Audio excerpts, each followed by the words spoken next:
سلام بچه‌ها، خوش اومدین بعد از مدت‌ها به کانال یوتیوب بنده. امروز در خدمت عرفان پور محمدی هستیم اون پشت که قراره با من مصاحبه کنه. مصاحبه که یعنی یه سری سوالا بپرسه و من نمیدونم هیچی از سوالا به والله. و سابسکرایب و زنگوله و فیلان بیسار یادتون نره. شروع. بچه سلام، امیدوارم حالتون خوب باشه. این پشت من عرفان پور محمدی هستم. اومدم که این جلو تمامی رو قشنگ بزنم بتره کنم. چند تا سوال ازت دارم، سوالای منم بخوای جواب بدی خیلی رو راست جواب بده، چون دروغ بگی هم من اینجا هم معقول، راستشو میگی. حواستو جمع کن. من راستشو نمیگم. من میگم حواستو جمع کن. به دوستاتون اعتماد نکنید. ببین وقتی همه چیو میگید بهشون همین میشه. ورود به فضای مجازی چی شد اتفاق افتاد برات؟ من 17 سالم بود، بینیمو تازه عمل کرده بودم. بعد عروسی خواهرم بود، دنبال میکاپ کار و اینا میگشتم. الناز گلرخو انتخاب کردم، رفتم اونجا و گفتش که بیا مدلم شو، من میکاپت میکنم حالا واسه عروسی، ولی خب مدلم شو و عکساتو استفاده کنم. از اون به بعد دیگه افتادم توی فیس مدل واسه میکاپ و آرایشگاه ها و اینا. سال دومه من کم کم دارم چالشیش میکنم. تو ملیکا تمامی مادر شدن انتخاب میکنی یا عادی زندگی کردن رو؟ یعنی دوست داری برگردی عادی زندگی کنی؟ عادی منظور اینه که بدون فرزند سینگل. آره. سینگل. یا الان از مادر شدن خودت خیلی خوشحالی؟ خیلی خوشحالم. خب چرا؟ هم به خاطر اینکه خیلی صبورتر شدم، هم به خاطر اینکه واقعا اگه نفس نبود یه سری اتفاقایی که واسم افتاد و میدونید خیلی منو از پا در می آورد و ادامه نمیدادم. هم به خاطر اینکه واقعا 4 سال پیش پای کسی که دوستش داشتم، ثمره عشقم و کسی که دوستش داشتم وایسادم و خیلی راضیم ازش و هیچ وقت پشیمون نشدم.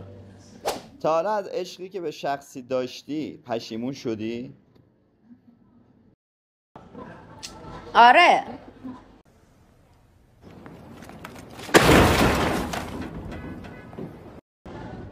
در حد اینکه عصبانی بودم ازش، نه به طور کامل. یعنی مثلا با خود نمیمدی بگی که ای کاش من هیچ موقع این آدمو تو زندگیم نداشتم، نمیدیدمش هیچ موقع، کاش باش رو در چرا موقعی که عصبی بودم ازش چرا اینو گفتم با خودم، ولی مثلا عصبانیت خوابیده و اینا با هر سختی و هر دهنی که ازم سرویس شد نه پشیمون نیستم. به نظرم آدم درستی انتخاب کردم واسه اینکه عاشقش بمونم. خیلی چیزا بهم یاد داد حتی با اینکه نیست.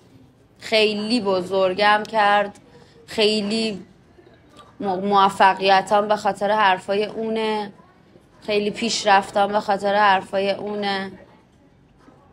دل تنگ شده براش. بریم جلو. برگردیم به عقب. یه ملیکای پرخاشگر رو میبینیم تو اینستا که فیلماش پخش شده و فکر کنم یه فیلمی هم بود که جلوی اون 206 آلبالوی وایستادی داری داد بیداد میکنه، یه سری اتفاقات اینجوریه. چه حرفی داری به اون ملیکا بزنی نسبت به الانت؟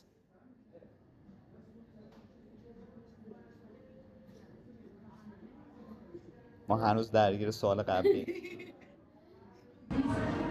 نمیدونم بودم دیگه، چیکار کنم؟ حرفی ندارم بزنم، ولی آره اگه برمیگشتم به عقب میگفتم هیچی ارزش نداره. چون اصلا تو وقتی قبلا تو استوری گفتم تو وقتی میخوای به یکی فوش بدی، میخوای داد بزنی، اول از همه خودت اینجوری و مغز خودت درد میگیره، اعصاب خودت خورد میشه و به نظرم کلا عصبی شدن رو گذاشتم کنار. یعنی دارم سعی میکنم بذارم کنار و تو فرق داری. تو امروز این داشت میرفت رو مخم، بهش گفتم با من قطع رابطه کن، نمیکنه، چیکار کنم؟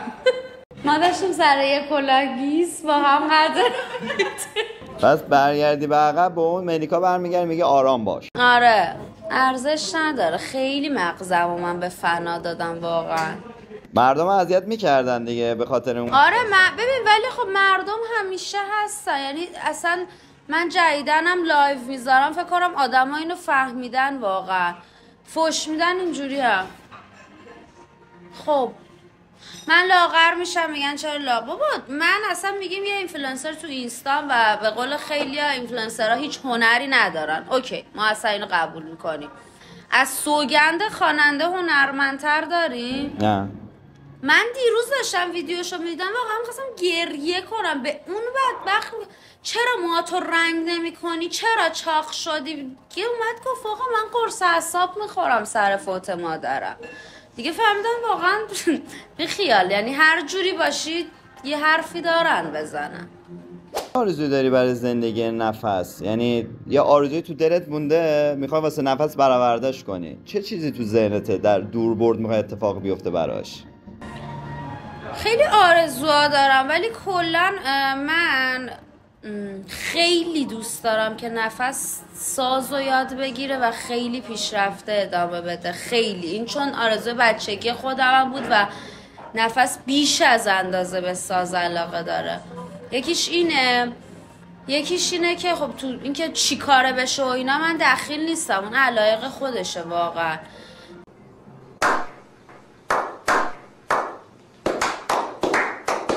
ولی کلا سعی میکنم مادر خوبی باشم، چه تایمی چه مالی همه جوره پشتش باشم و جوری که مامان من واسه خودم بود. مامان من هیچ وقت موقعی که من بچه تر بودم میرفتم بیرون به من نمیگفت عکس بده فیلم بده کجایی، جوری با من رفتار کرده بود که من خودم این کار رو میکردم و دوست دارم واسه نفس این مدلی باشم. چون واسه من خودم شاغل بودن و وقتی مادر میشدم شاغل بودن رو دوست نداشتم، ولی یکی از دلایلی که کافه زدم که بیشتر پول در بیارم بیشتر پیشرفت کنم نفس بوده. پس دوست داری تو ذهنیت خودت میخوای موزیسین بشه؟ آره موزیسین و جزو رشته هایی که هنرهایی که داره باشه. تو زندگیت چه کسی رو بیشتر از اندازه دوست داری؟ اگر هم نمیتونی اسم بگی میتونی با حرف اول مشخص کنی. حرف اولش رو بگی. نفس از همه بیشتر دوست داری؟ آره؟ یعنی کسی نیست که برابری کنه با نفس. چرا اگر هم نمیتونی اسمشو بگی حرف اولش رو بگی. نمیتونم حرف اولش هم نمیتونی؟ یه روز اگه بخوای اینستا رو بذاری کنار چیکار میکنی؟ چه اتفاقی تو زندگیت میفته؟ من اینستا نمیذارم کنار. از این اینستا بسته دست توه مگه؟ نه یا همون باید کلا بسته شه، به خاطر اینکه دیگه به چشم بیزینس نگاش میکنم، واسه همین میگم. دو حالت داره که اینستا رو کلا بذارم کنار، یا کلا اینستاگرام دیگه نباشه یا کلا خیلی وقت پیش به یه بنده خدای قول دادم که یه سری اتفاق اگر بیفته من پیجمو واقعا میبندم. خب چیکار میکنی؟ کارم دارم، کافمو دارم، پیج که الان دیگه نه، مغازه شوروم نقره هامو میذارم، کاری که همه آدما تو پیج با زندگی پیویشون انجام میدن. یه جمله کوتاه که تو دلت مونده به خیلی از این آدم هایی که تمام این دوران تو رو قضاوتت کردن بگو. خیلی اذیتم کردن، رو راست بخوام بگم خیلی اذیتم کردن. یعنی من یادمه بعد داستان این که گفتم اوکی مثلا اومدم تو مجازی و بچه دارم، یه سری کامنت ها واقعا دلمو میشکون. من انتخاب کردم بیام تو مجازی و اینو میپذیرم که یه نفر میگه قربونت برم، یه نفر میگه فلان فلان شده. این واسه هممون هست، اینو من پذیرفتم. ولی مثلا بچه من با 3-4 سال سن، حالا اون موقع کوچیک‌ترم بود، واقعا گناهی نداره. پدر و مادر یه بچه حتی که دزد و قاچاقچی و بدم باشن باز اون بچه بیگناهه تا یه سنی پاکه. یه سری کامنت ها مثلا اومده بودن توییت کرده بودن که کاش یه جا ملیکا تمامی بچه‌ش رو میدیدیم بهشون تجاوز میکردیم.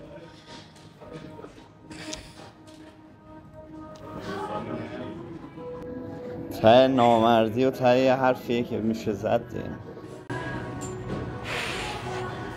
یا مثلا همین قضایای اخیر که دوباره به وجود آوردن، من هر کاری کردم نوش جونم. من دوست پسر داشتم، هر چی داشتم رک کردم، درست یا اشتباهش به زندگی خودم آسیب زده. انتخاب اشتباهی داشتم یا درست بوده یا اشتباهی، اواخر بازم به زندگی خودم آسیب زده. مهم اینه دارم واسه خودم بچم جبرانش میکنم. اصلا وقتی بچه‌مو نمیارم تو مجازی یعنی دلم نمیخواد این فضای سیاهو ببینه. لطفاً یعنی تنها درخواستم اینه که میگید بگید، منو قضاوت کنید، ولی اینکه باباش 100 تا بابا داره و اینا واقعا ناراحتم میکنه. پدرش همون یه نفره، همون جوری که شما یه پدر دارین. حالا یه شخصی یه روزی اومد تو زندگی که همدم من باشه، ولی قرار نیست پدر نفس می بود. ولی خب نشد. دلیل بر این نیستش که بچه‌م چرت و پرت بگم.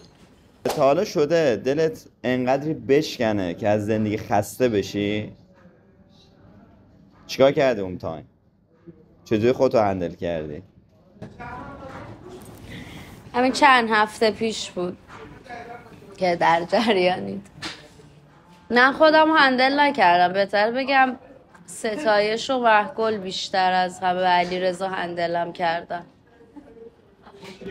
ناامید هیچکی واسم مهم نبود. خسته شده بودم واقعا از حرف مردم، از اذیت‌هایی که یه سری حالا تو زندگی شخصی میکردن، از فشارهای حالا کاری، مشکلات شخصی خودم. یهو انگار همش ریخت رو سرم و دیگه گفتم نمیتونم. یهو خونم و پس میدادم. یه سری حاشیه‌ها به وجود اومد که نمیتونستم توضیح راجبش بدم که آقا این داستانی که میگین اینجوریه پشتش، یا خیلی داستان اینجوریه. واقعا آرزو مرگ کردم. خیلی واقعا، یعنی واقعا اگه نبودن شاید مرده بودم در این حد. من یه بار بهت گفتم تو مثل یه درختی بودی که میوه میدادی، یه سری میومدن میوهاتو میچیدن و آخر سال هم همشون یه تبر برداشتن بزنن این درخت رو قطع کنن.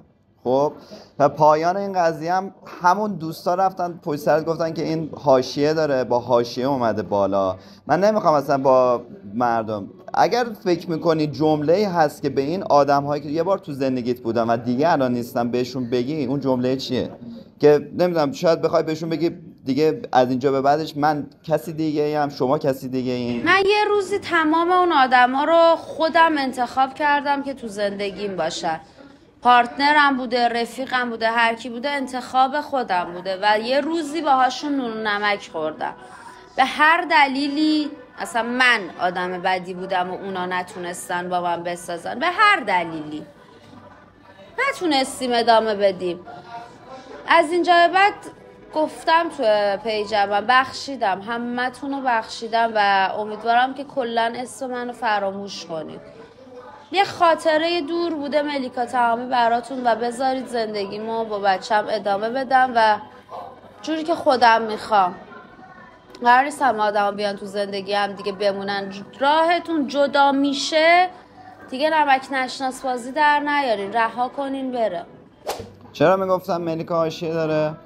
ببین کلن داستانای زندگی من جذاب خیلی واسه شون، خیلی اسمم ویو میاره یا هرچی. من یه مدت واقعا حاشیه نداشتم، هم میدونم اومدم تو مجازی اصلا هیچی نمیگفتم، هیچ کارم که بازم داستان درست میکردم. الان هم همینه، من خیلی پیجا رو میبینم که آقا اصلا من پیجم خیلی ریزش کرد به خاطر یه سری قضاوت، ولی به قرآن واسم مهم نیست. گفتم یه جای بعد پیجم دفتر خاطراتمه، یعنی اصلا ویو هم واسم مهم نیست.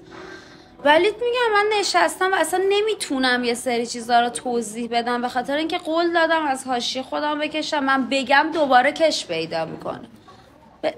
سکوت کردم، ولی خب بعضیا دیگه داستان درست کردن دیگه، چی بگم. یه نقطه گذاشتی بقیه باید این نقطه بذارن این قضیه چیز بشه دیگه، شکل و شمال زندگی انشالله به خاطر آرامش زندگی خودشون و مغزشون، نه به خاطر من سوالم تمام شد. یک جمله پایانی از خودت به یادگار بماند برای سالهای سال. اگر یک روز اینستات بسته شد و اصلا تو فضای مجازی ما ملیکا رو ندیدیم، میگذره بالاخره بعد 10 سال یه جا از یک گنجینه میخواد در بیاد، یک جمله خاطراتی که حداقل تو خاطره مردم، دوستات، رفیقات بمونه، رو به دوربین خودت بگو خداحافظی کن. من فقط یه خواسته از مردم دارم، نه راجب خودم، راجب کلن همه آدم ها توی زندگیشون.